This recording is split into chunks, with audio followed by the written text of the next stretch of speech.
Seneca says, "We shouldn't control anger, but destroy it entirely. For what control is there for a thing that's fundamentally wicked?" Lucius Annaeus Seneca was a prominent Roman philosopher and playwright who published several essential works about Stoicism. He counseled Emperor Nero and thought that anger is a temporary madness, and that even when justified, we should never act on the basis of it, because it affects our sanity. Seneca wrote a book specifically on anger called De Ira, which defines and explains anger within the context of Stoic philosophy, and offers advice on how to prevent and control anger. And that's why in this video we're going to look at 10 ways we can control our anger from the teachings of Seneca. Number 1. Recognize that anger is destructive. Seneca says, "We shall prevent ourselves from becoming angry if we repeatedly place before our eyes all anger's faults and form a proper judgment of it." The first step to dealing with anger is recognizing how problematic this emotion is. We believe Aristotle's way of thinking that anger is not always bad. If one is angry at the right time and in the right context, then anger can sometimes be justified. Aristotelians claimed that virtue lies in navigating the middle course between extremes. Concerning anger, they thought that the virtuous compromise is good temper, which lies between the unvirtuous poles of irascibility that is too much anger and lack of spirit that is too little anger. However, according to the Stoics, there is no such thing as a good degree of anger, but it doesn't mean that one has to be passive in the face of injustice. Human nature for the Stoics is that of a social animal capable of reason. It follows that to live according to nature means to apply one's reason to social living. Anger is unreasonable and it damages society, hence it is unnatural in the Stoic sense. Seneca thought that anger was a vice with few, if any, exceptions. The 3 main reasons Seneca lists are: 1. Anger makes you a slave. When we're angry, we're a slave to that anger. We're more likely to make mistakes that we'll end up regretting later. Anger blinds us to the future and the consequences of our actions in the moment, effectively overriding our rational or higher selves and making us slaves to our own subconscious. Anger makes us act in a way that feels gratifying in the short term, but takes us away from our long-term ideals. 2. Anger cannot be slowed down. According to Seneca, anger is a binary emotion. The emotion of anger has a forward momentum that is far more extreme than other emotions. The moment you realize you're angry, you're already under its control. When you're in the middle of acting out anger, you don't pay attention to any other course of action and move headlong into a path of destruction and chaos. You don't want to be calm when you're angry. Anger justifies its own existence. And 3. Anger is contagious. Seneca says that anger influences a mob-like behavior. Anger is well known for its ability to spread through a social group more than any other passion, and when anger is present, the individuals become one larger angry organism and seem to work perfectly together with the unified vision of havoc. Now that we know how destructive anger is, we need to lessen our attachment to this emotion. Pushing away from anger or disliking it is just a start, but we also need some end goal to move toward. That goal, according to the Stoic philosophy of life, is the attainment of tranquility, which is the state of peace and quiet. Number 2. Recognize your anger triggers and learn to control them. In the words of Seneca, "And so the best course is to treat the sickness as soon as it becomes apparent, at that time as well giving oneself the least freedom of speech and curbing emotion." Seneca advises us to be mindful about our anger triggers. That is, to be aware of the events and situations that make you angry. This is important because you'll respond more effectively to your anger when you feel prepared for it.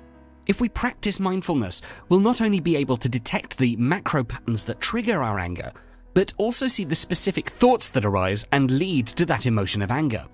The benefit of this is that we'll be able to catch and neutralize them far earlier. Here are some common anger triggers. Being treated unfairly. For example, someone cutting in front of you in a queue, or your boss gives you an inaccurate evaluation at work. Responding to time pressures and frustrations, like leaving a bit late for work and running into traffic, or someone texting you while you're working. Experiencing dishonesty or disappointment, such as your partner cheating on you or your boss failing to give you the raise you were promised. Encountering threats to self-esteem, like receiving a bad grade or getting rejected. Running into prejudice and discrimination, for example, racial or ethnic differences or a disability. And finally, getting attacked, such as being mugged or domestic violence or even just random accidents. Anticipating the possibility of anger increases your ability to express it more constructively. Hence, the more mindful we become about our anger, the more we'll be able to slow it down in the earliest stages of its onset. Number 3. Just wait. According to Seneca, the greatest cure for anger is to wait, so that the initial passion it engenders may die down, and the fog that shrouds the mind may subside or become less thick. Anger is a poor guide to happiness. Anger interferes with problem-solving and good judgment, and makes you rash and rigid in your thinking. While fear drives us to flee, anger drives us to confrontation. Anger motivates revenge and retaliation. This is why even the most respected intellects can be reduced to repetitious expletives when enraged. Hence, whenever you feel you're about to get angry, remove yourself from the situation that's provoking you, or withhold all actions until you feel yourself in a completely tranquil state of mind. Sit on that angry email for a day or two before sending it.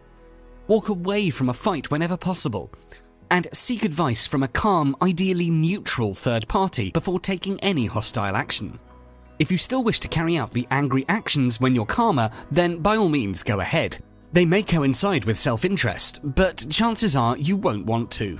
In the heat of anger, you're likely to make decisions you'll regret. Try reading, meditating, or some other activity you find relaxing. Go for a walk, a bike ride, or do some stretching. This can relieve the tension in your muscles and help you relax. According to the American Psychological Association, deep breathing is one of the fastest ways to reduce the intensity of your anger. Even something as simple as waiting or counting to 10 or repeating a word or phrase that's calming to you, such as relax or let it go or take it easy, all of these can help soothe angry feelings. Anger is an emotion, and emotions do not last forever. All of us will get angry from time to time, but using these strategies will help you control your anger and express your feelings in a way that's more beneficial to you and to others. Number 4. Use art and music to calm the mind. As we learn from Seneca, hot-tempered people should avoid studies that are demanding, or at least engage in ones not liable to end in exhaustion. The mind should not occupy itself with hard tasks, but should be given over to pleasurable arts. Let it be calmed by reading poetry and charmed by the tales of history. Let it be treated with a measure of gentleness and refinement. If you're prone to frustration and anger, Seneca believes finding art or music that soothes you will prove beneficial in your pursuit of a tranquil mind. In modern times, we call this form of anger management expressive theory. Expressive theory encourages people to yell, scream, and pound pillows to get out their built-up anger. The pillows represent the people from their past and their unresolved anger issues. The term expressive therapy also refers to using creative arts as a method of managing anger. This type of therapy is also known as creative arts therapy and expressive arts therapy. Proponents of using expressive therapy as a method of anger management believe that the body will heal through a combination of creative expression and the use of imagination. During an anger management counseling session or class, therapists help identify the anger triggers and unresolved anger issues. Although there are many types of expressive therapy for anger management, the most common ones are music therapy, art therapy, dance therapy, drama therapy, and writing therapy. Nearly any type of art can be calming. Music is a universally loved art form that has the capability of causing an emotional and physical reaction in the listener. It can make you feel more energetic, happy, or sad. When music is used as a form of expressive therapy in managing anger, it's used as a mood stabilizer. When you feel angry, turn on the radio or listen to tracks on your phone and it will help you relax. Number 5. See yourself as an offender. Seneca says, "Let us put ourselves in the position of the man who's making us angry. In point of fact, it's an unjustified estimate of our own worth that causes our anger, and an unwillingness to put up with the treatment we would happily inflict on others. Trying to see yourself in others is a great exercise for how to deal with anger. When we get angry, we're typically outraged at the actions of others. But in all likelihood, we've acted just like them at some point in our lives. Ask yourself, how many times have I acted badly? Have I ever acted violently? Have I ever said mean things to someone I later regretted? Have I ever manipulated someone? As humans, we all share more similarities than differences. We've all acted in regrettable ways and then realized later that our free will is not so free, but is in truth owned to a large degree by our passions. Number 6. Heal rather than punish. Seneca asks us, how much better is it to heal a wrong than to avenge one? Vengeance takes considerable time and it exposes a man to many injuries, while only one causes him resentment. We always feel anger longer than we feel hurt. When someone directs their anger towards us, it's very common to want to take revenge, to punish people for their wrongdoing. This is the idea behind having a prison system. When someone breaks the law, we deal with that law breaking by punishing them, in the hopes that they'll reform and stop acting in those harmful ways. Unfortunately, what often happens is that people come out of prison as worse offenders than when they went in. The point of having prisons is to punish people who've committed offences. That is, it's about revenge. But the most advanced prison systems in the world, usually to be found in Scandinavian countries, are based on the entirely different axiom that the point of prison is to reform the criminal, to improve him morally, and to eventually allow him to rejoin the broader society from which he's currently excluded, and in doing so prevent a recurring offence. This is perfectly in accordance with Seneca's belief that being angry at someone only adds further damage to the situation, while discretion allows healing and at the same time recognises that there has been an injustice. This is a very constructive attitude when carried over to interpersonal situations involving anger, as it puts the victim in a more powerful position as healer rather than punisher. The act of revenge carries with it connotations of anger.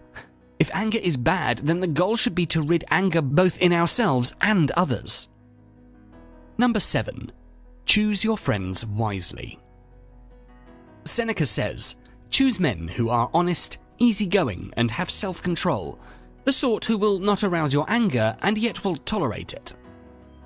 According to research by social psychologist Dr. David McClelland of Harvard, the people you habitually associate with determines as much as 95% of your success or failure in life.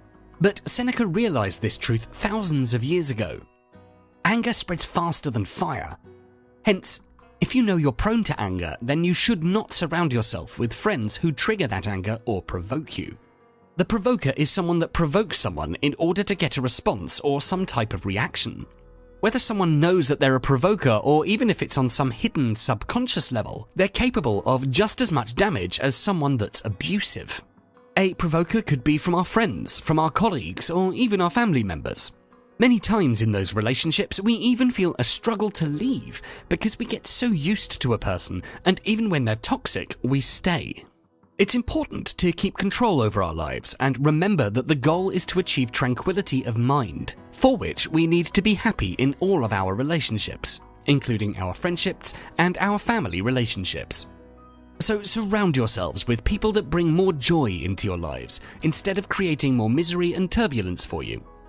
Seneca also advises us to resist the urge to be curious if we want to keep a peaceful mind. Even if you're surrounded by the most amazing people, you're curious to hear what your friend said about you, or curious to read the messages of your partner who was texting someone attractive. If your goal is to maintain a tranquil and undisturbed mind, you should not want to seek out information that will likely cause you despair. Number 8. Don't seek reasons to be angry. To quote Seneca, it makes you angry that a slave has answered you back, or a freedman, or your wife, or a client. You then go on to complain that the state has been deprived of the freedom of which you have deprived those under your own roof. We always give too much importance to ourselves. We live in a world of comfort and luxury. This eventually weakens us and makes us soft and thin-skinned. We grow up spoilt and learn to expect things from the world and then get angry when those expectations aren't met. We get angry at almost every minute thing. We get angry when we misplace our things, when we get cut off by bad drivers, or when one of our friends makes an inappropriate joke. At such times, anger makes us feel perversely good. It makes us feel free. But these are all parts of life, and if we get angry every time our expectations about reality aren't met, we will surely live an angry existence. In order to deal with daily anger triggers, the Stoics practice what they call negative visualization. They visualize the worst-case scenario and all the things that could go wrong so that they would be ready for whatever may come, but also grateful for the times when negative occurrences were absent. Don't seek reasons to be angry. Instead, seek reasons to be calm. Number 9. Use self-deprecating humor. Seneca asks us, what should a wise person do when given a blow? Same as Cato when he was attacked. Not fire up or revenge the insult, or even return the blow, but simply ignore it. If we feel that we simply must say something in response to an insult, the Stoics recommend that we engage in self-deprecating humor. Seneca points approvingly to Cato's use of humor to deflect a particularly grievous insult. Cato was pleading a case when an adversary named Lentulus spat in his face. Rather than getting angry or returning the insult, Cato calmly wiped off the spit and said, "I will swear to anyone, Lentulus, that people are wrong to say that you cannot use your mouth." Self-deprecating humor is a practice in which we insult ourselves even worse than the insulter did. By turning an insult into a joke, we prevent the insult from taking root in our psyche, where it will cause us to experience needless anguish. By laughing off an insult, we're implying that we don't take the insulter or his insults at all seriously. This belittles them and denies them dominance over the situation. It's therefore a response that's likely to deeply frustrate them, and hence a humorous reply to an insult can be far more effective than a counter-insult would be. Number 10. Practice self-reflection. And in our final quote from Seneca for this video, he tells us, all our senses should be trained to acquire strength. They are by nature capable of endurance, provided that the mind, which should be called daily to account for itself, does not persist in undermining them. When you reflect on your own character and actions, you'll gain a greater sensitivity or mindfulness towards how you think and what triggers you into negative emotions. You can start by keeping your anger journal. An anger diary or journal can be a useful tool to help you track your experiences with anger.